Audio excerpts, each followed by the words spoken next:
Well, good morning. I'm excited to have you all here. A warm welcome from our ministry, Animal Ministry today. I'm Connie Goldsmith, one of the members, and I would like to share with you Committed to Respond by Lynn Harrison.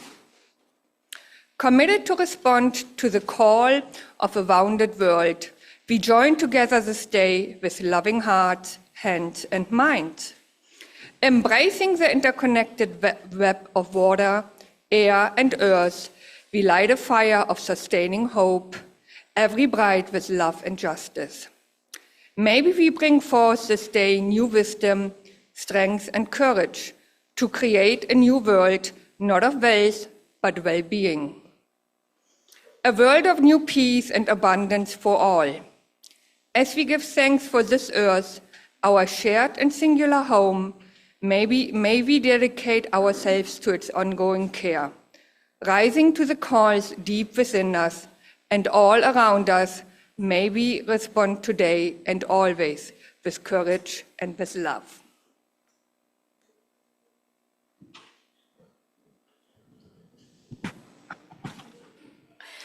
We invite you to hear these opening words from someone named Susan Davison Arches.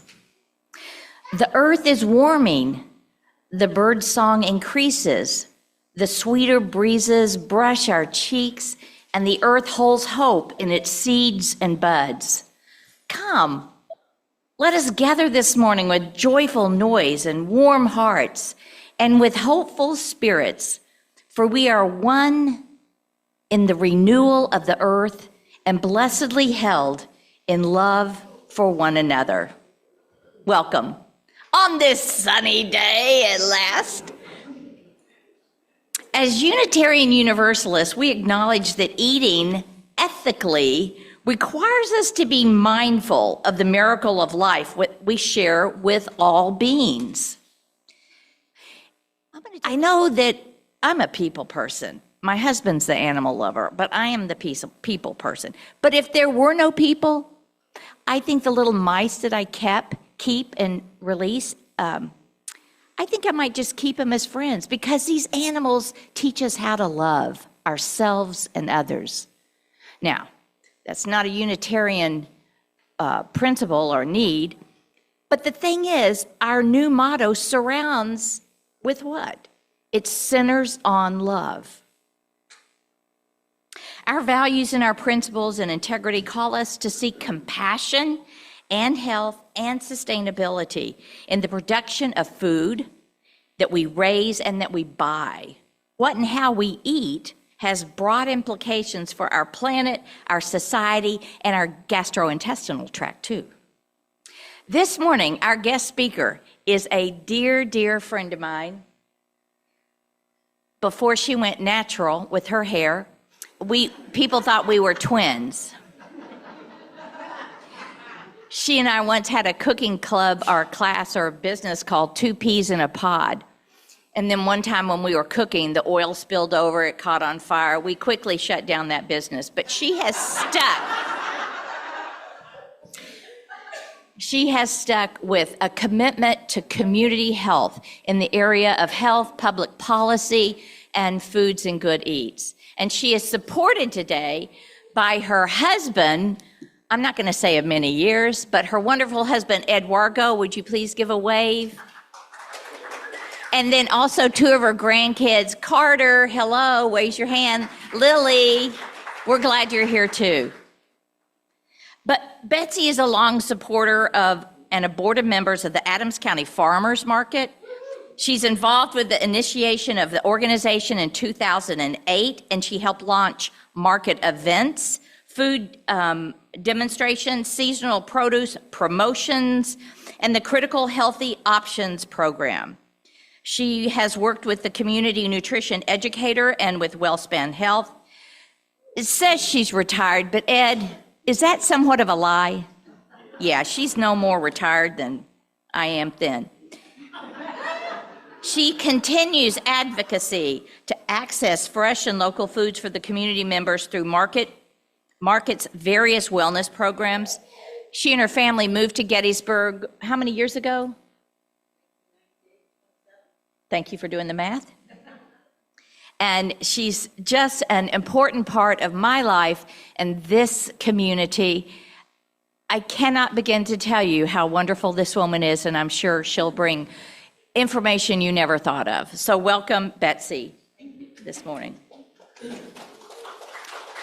Woohoo! Now we are going to prepare to light our chalice this morning. Can I invite you to listen to these words by a person I'd like to meet named Mark Causey.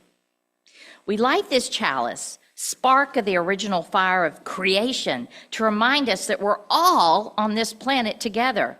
The four-legged, the furried, the finned, the scaled, along with our featherless birds and bipeds. We all are made of the same star stuff, and we share a community destiny. We all share the same hopes for a free life, free from harm, free from suffering, and the same aspirations of happiness and love and flourishing. Being able to express our own unique natures and capabilities as best we can. We are just that many diverse perspectives from which the whole is seen and experienced. We are inextricably intertwined, interconnected, and interdependent. It is good to be related. The lighting of the chalice words will be up here on the screen, so please join us. The light of this flame and the weight of our words inspire us to use our talents to heal and not to harm, to help and not to hinder, to serve the spirit of life with loving affection and trusting hope.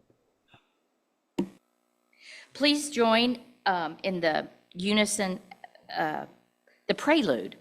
This morning is I Don't Eat Animals, and it's by Melanie, and it's performed by our very own Bill Bruck.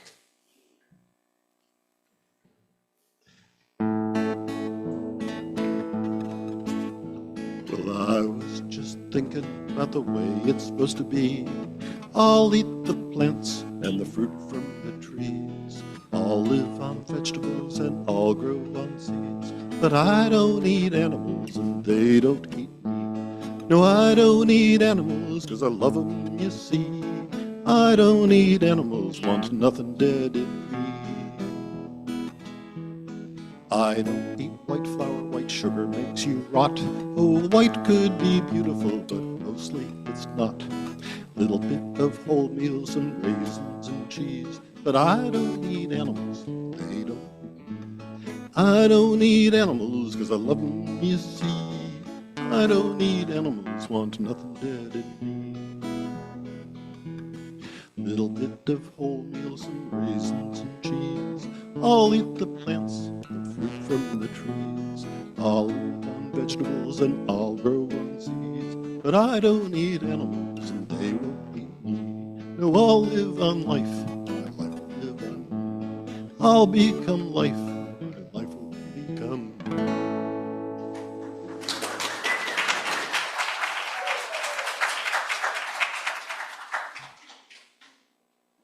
Thank you, Bill. This morning, our Time for All Ages is a story by a woman named Zoe Hall, and the name of the book is The Surprise Garden. And the pictures that we're going to see up here on the screen are by Sherry Halpin. So join us as we read The Surprise Garden. The Surprise Garden. Story by Zoe Hall and pictures by Sherry Halpern.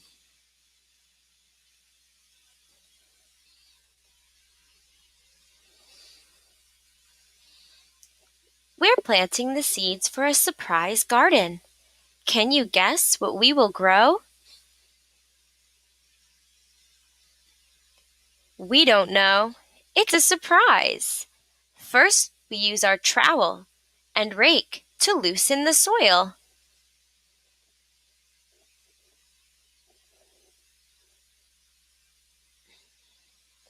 Mom has given us each a handful of all kinds of seeds. Look at all the different shapes and sizes. We poke the seeds into the soil one by one. We have painted 6 different colors to mark the different kinds of seeds.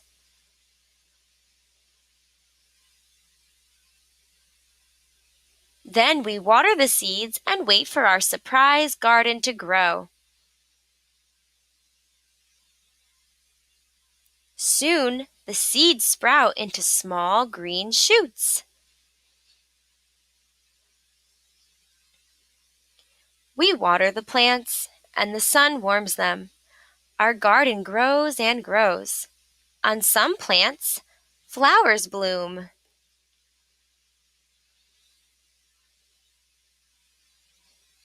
Before long, the petals fall off. Surprise! We see peas, beans, and squash.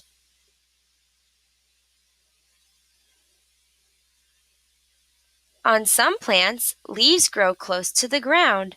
Surprise! We see spinach and lettuce. And what is growing here? Surprise! We see broccoli and cauliflower.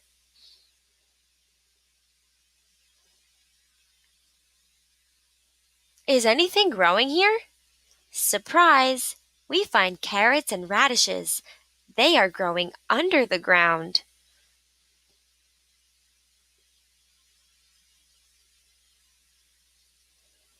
Here is the longest plant in our garden. Flowers bloomed on this plant too. Surprise! We find a big watermelon.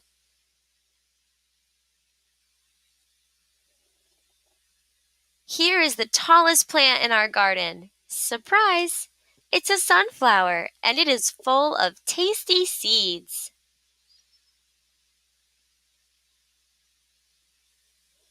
All summer long, the food in our surprise garden ripens. We like to pick the food and eat it too. Surprise! We're having a garden party. The end. And if you thought that was a great surprise, guess what's next? Our children are going to come forward and sing a very special song for us called "Oh, I Want to Be a Dog" by Charlotte Diamond with a little help from our choir, the choir. Kids, we can't wait. Give us a great surprise.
We're supposed to sing the children out, but we just can't top that.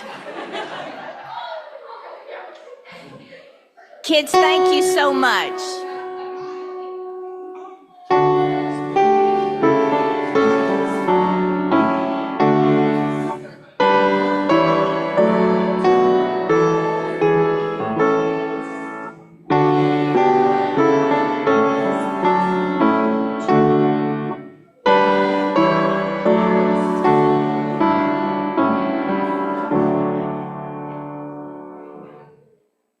morning. I'm John Banaszewski. I'd like to tell you why I became part of the Animal Ministry. So like my first PowerPoint chart, please. Go to the start, please. You know, I signed the book about a year ago. I knew there was Animal Ministry, wasn't sure what it was. So when Bonnie asked me, would you help us take care of the money? I said, sure, I do it all the time. I think it was Don Ziegler who kind of convinced me, we're not just helping animals. We're helping both of those, not just the one on the left. And I'll talk about how we do that. Now, we have a section on our website. You can read it yourself, so next slide. Okay, next slide. You go to their website, read that. Now, if you belong to a church that follows the King James Bible, Genesis 9:15, this is God talking at him. Every moving things to live shall be food for you. That's my favorite artist, Gary Orson, having God explain to all the herbivores. I did a good job. I need someone to eat you guys. So next slide, please. Now, animals are more than food. Now, I'm a tour guide. There's 1,300 monuments. There's 16 Universalist Unitarian monuments on the battlefield. There's a tour up for auction. This is one of them. Our seventh principle, our independent will of existence. This guy is from Pennsylvania, 300 who joined the Union Army were given a dog as a pet. They fight to day one. They had to retreat. Half were dead and wounded. So they assumed the dog is dead. 2 years later, a guy with burial detail shows up and says, I found this dog among the dead bodies. It's like she was guarding the bodies. 3 days, no food and no water. Why did the dog just go find some food somewhere? Was loyal to her slain comrades. Continue, please. And so, years ago, I went to a Peruvian restaurant with a friend of mine. I looked at the menu and I walked out. So my kids were little, they had guinea pigs. And we had guinea pigs for about 20 years, 12 total. They're not food. And my son got his job. He adopted a cat named Pico. After 17 years, he lost Pico a year ago. There's a recent Facebook post of my son. It's, we miss you so much. We love you. So, animals are more than food. Next chart, please.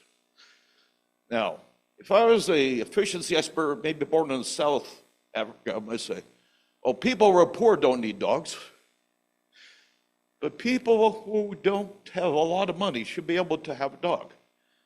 I don't know if you ever saw Meals on Wheels meal. Maybe a bologna sandwich and 10 carrot sticks. The dog gets the bologna sandwich. The other person eats the carrot sticks.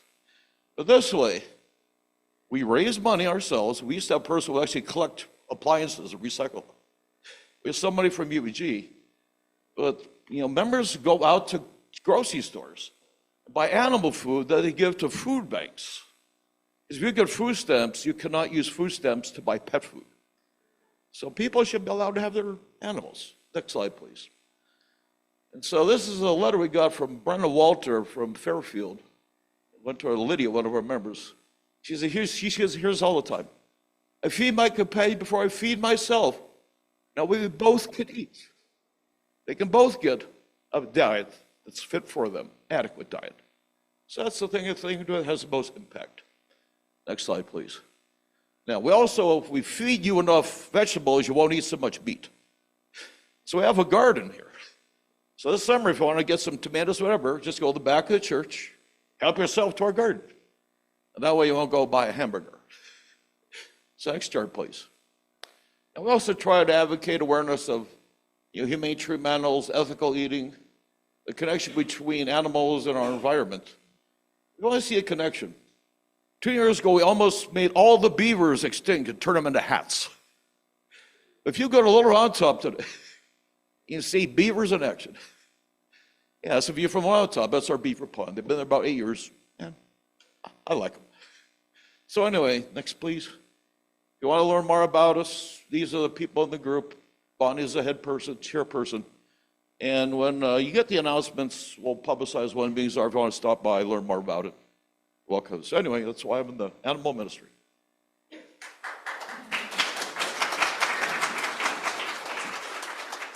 The history that man knows. Speaking of history, this is a time in our service where we try to bring to light people whose voices have not been heard, who have important things to say, and that is the beauty of our Unitarian eighth principle. And today, we're going to talk about Alice Walker. You might remember her from The Color Purple.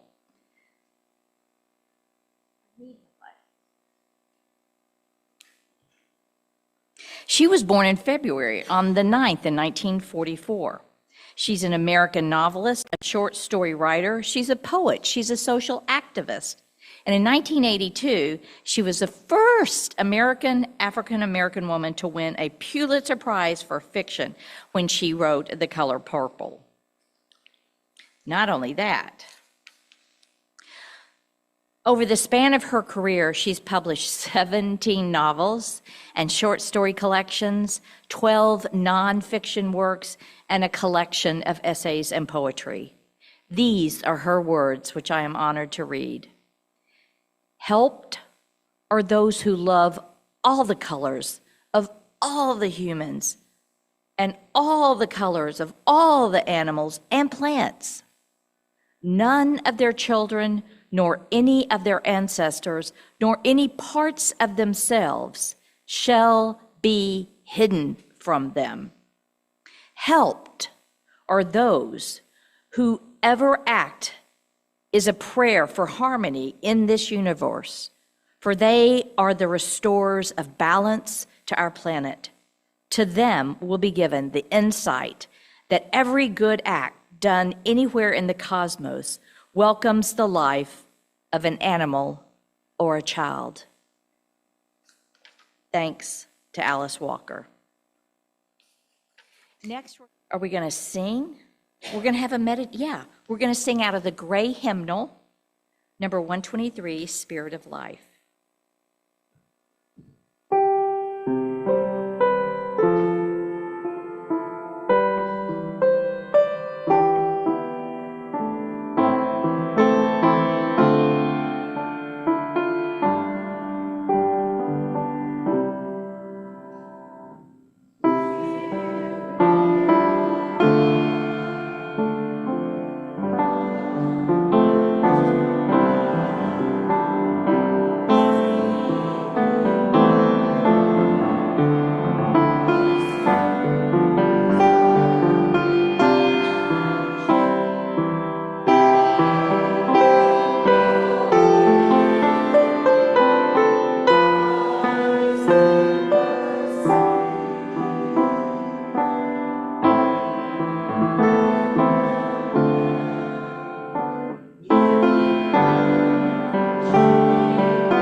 I'm Jenny Steinen. I would like to share with you an excerpt from the UUA Statement of Conscience in 2011, Ethical Eating, Food, and Environmental Justice. As Unitarian Universalists, we're called to address our relationship with food. Our principles call for recognition of and respect for the other. As we search freely and responsibly for truth, meaning, and spiritual wholeness, we will make a variety of individual choices about food. What and how we eat has broad implications for our planet and society. Our values, principles, and integrity call us to seek compassion, health, and sustainability in the production of food we raise or purchase.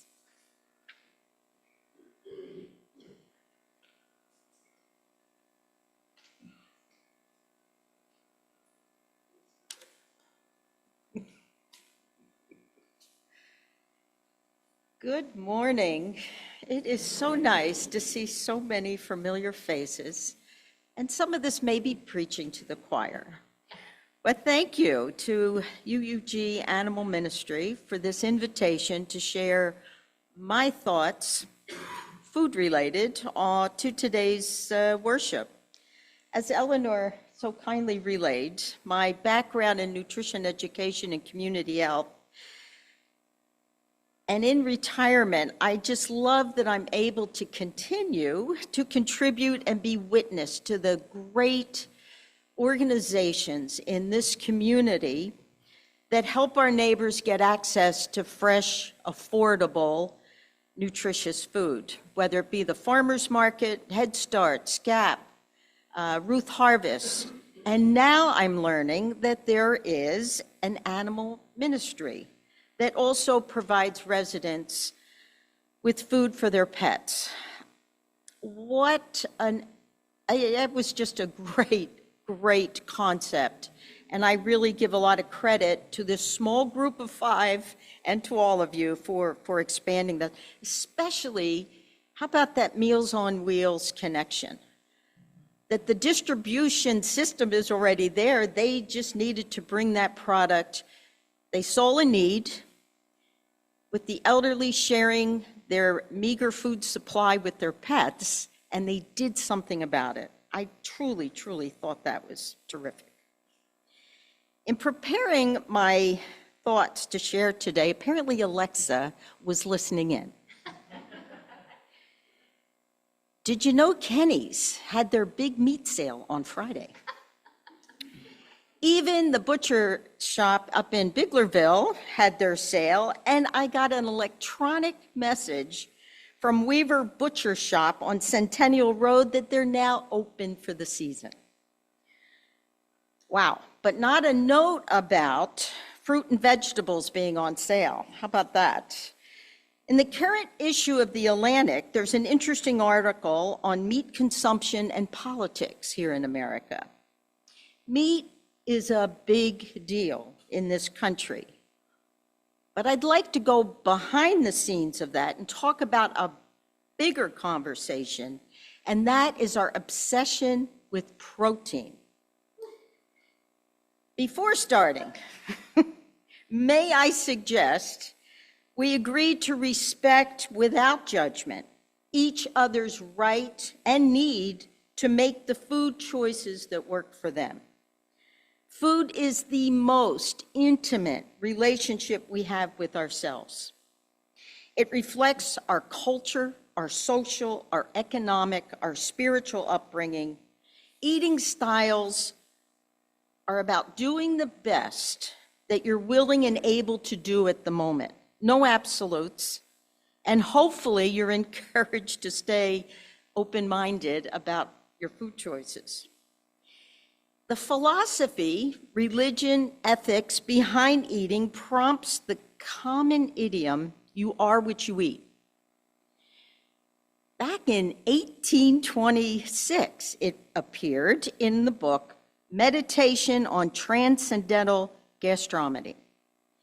But it was originally written as, "Tell me what you eat, and I will tell you what you are." The biblical version, "For as he thinks in his heart, so he is." Why do we eat the way we do? I'm adding to that previous list. Homo sapiens, we've evolved as carnivores. We were raised at our grandmom's table. And our own exposure to the world influences our choices.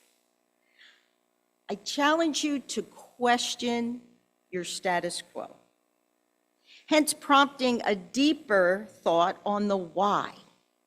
Why do we eat what we eat? As engaged, concerned citizens, am I giving thought to those food choice impacts on the environment, climate control, health, world hunger, animal welfare? Do I acknowledge that something had to die in order for me to eat? I urge you to connect with your why. Why do I eat animals? Why do I eat plants? What do I get from my choices, both mentally as well as physically, and is it aligned to what you wish to be? As for the hype on protein, yep, it's a major nutrient, and the majority of us get plenty of it. Education on sources, I think, is what's warranted. Our 2-year-old granddaughter is being raised vegan, and I often hear, is that safe? Where does she get her protein? Soy, nuts, beans, seeds, grains, there's nothing this child won't eat. And she's a really healthy, vibrant 2-year-old, and her protein impact has a really environmentally small footprint. So is her foot, but small imprint. So food for thought, especially for the vegetable curious, or the vegetarian curious, I should say. A plant-forward, new term we're starting to hear, or simply plant-based diet, prioritizes and celebrates minimally processed plant foods, but isn't necessarily restricted to them. It can offer health and environmental benefits and flexibility at the same time. Animal products can contribute to the plate, but they don't have to take center stage. As a Mediterranean cuisine, they think of meat as a flavoring, not the foundation. I like to think of it not as what I'm giving up, but what I'm gaining. How many have you heard that, oh, I couldn't do that because I couldn't give up my porterhouse steak? It's not about giving up. What am I gaining? For vision, encouragement, there's a wealth of resources available to help educate. There are some excellent documentaries out there too that I've seen change mine. I was given, thank you, Kyle, a similar, in another Unitarian church, a similar worship, and I found some of these quotes interesting. This year, my personal challenge is around being thankful for the food I have to eat. And this individual goes on to say they hosted a pig roast at their house the previous year. And a bunch of people told me how much they enjoyed that pork, but they didn't need to see the pig head on the fire pit. And this person thought of this, and he said, it just seemed irresponsible. I don't have an issue with anybody choosing what they eat, but I do think we need to take responsibility and be thankful for what they eat rather than trying to ignore where it came from. And I find that we, unless you've been to a slaughterhouse, or unless you're on your own farm doing this, that process is forgotten because we can go to the grocery store and totally ignore that part of it.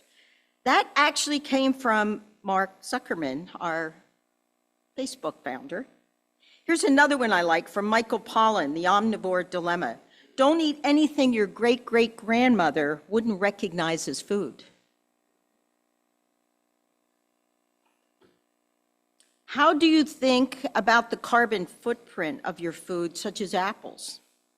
Flown in our case, to the Giant from Washington State, when here we have this wonderful array of orchards right here in Adams County.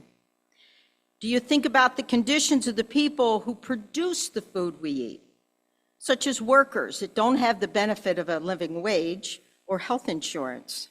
These ethical eating questions with others can be very thought-provoking.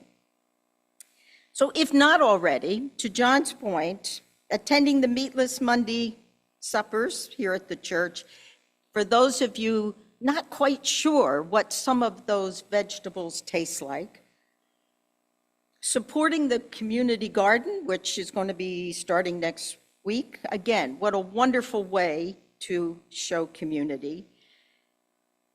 I'll say that my husband and I took this journey ourselves about a year ago. We were motivated by watching 2 documentaries that I would highly recommend. Ironically, one of them is called You Are What You Eat. Made in 2024, it was a scientific experiment conducted by Stanford University. It took a group of identical twins, changed their diet and their lifestyles for 8 weeks. Half of them ate a carnivore diet and the other a vegan diet. It was a well-designed study. The results are fascinating in more ways than just the physical changes. The second documentary, Living to 100 Secrets of the Blue Zone, and that one was done back in 2023, actually. Both of these are on Netflix. Uplifting stories. A National Geographic author and explorer, Dan Buettner, travels around the world and he finds 5 very unique communities where the people live extraordinarily long and vibrant lives. Yes, there's even one here in the United States. The city of Loma Linda in California has a large population of Seventh-day Adventist residents, and their lifestyle choices, including eating a plant-based diet, provides a quality and quantity to their lives that allowed them to be part of this 5 unique communities. And I went back to the basics. In 1971, Francis Lappé wrote Diet for a Small Planet. We also have Marion Nestle, who was just honored and a recent, as she turns 88, wrote Food Politics. Both provide a really good understanding of our food system and the impact of policies, conflict of interest, and money on our food supply here in the United States. What was Ed and my results? The documentary and other education answered our why we needed to change. To help with the transition, for Valentine's Day, I gave him a 6-week subscription to the Purple Carrot Vegan Meal Plan. He likes to cook, thank God, and was willing to try new things. And it was a really great introduction to vegan meal planning without a lot of risk of having to buy large containers and then realize, got to try another one. It provided everything. It was a good experiment. Wouldn't you agree? Good outcome. We have, in the year, over a year since then, added some fish, eggs, and a little bit of dairy back into the diet. I can tell you the grocery bills definitely went down. So did the cholesterol and some inflammation markers. But we've decreased our environmental footprint. And so for us, it's something we'll continue with. In closing, I encourage you to connect with your why. Will yourself to keep doing better. Thank you.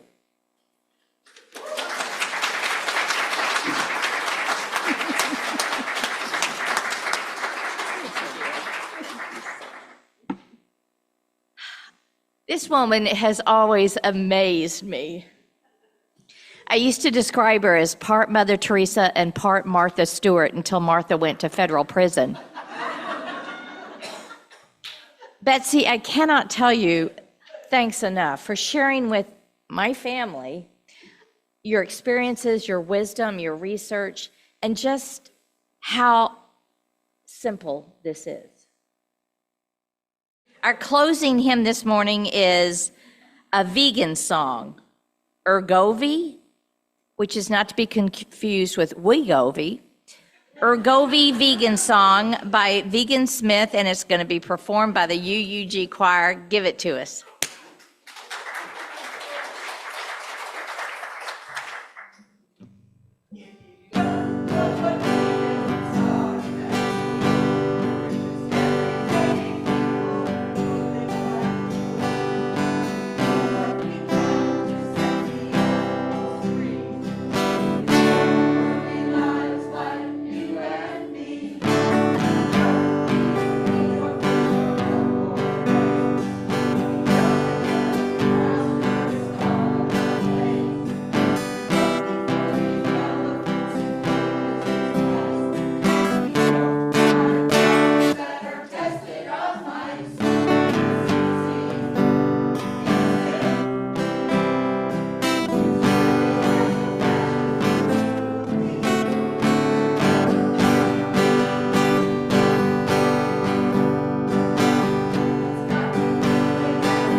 That might be voted best song of the year.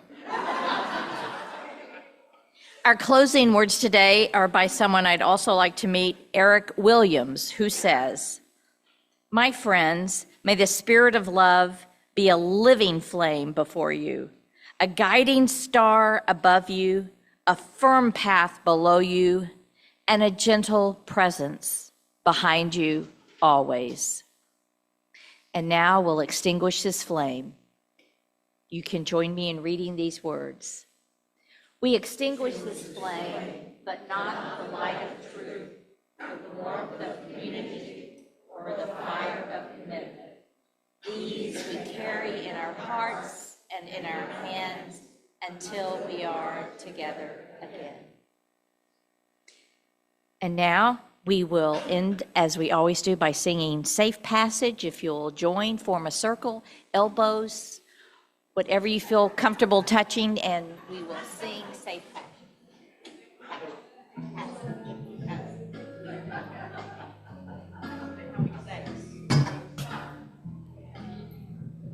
May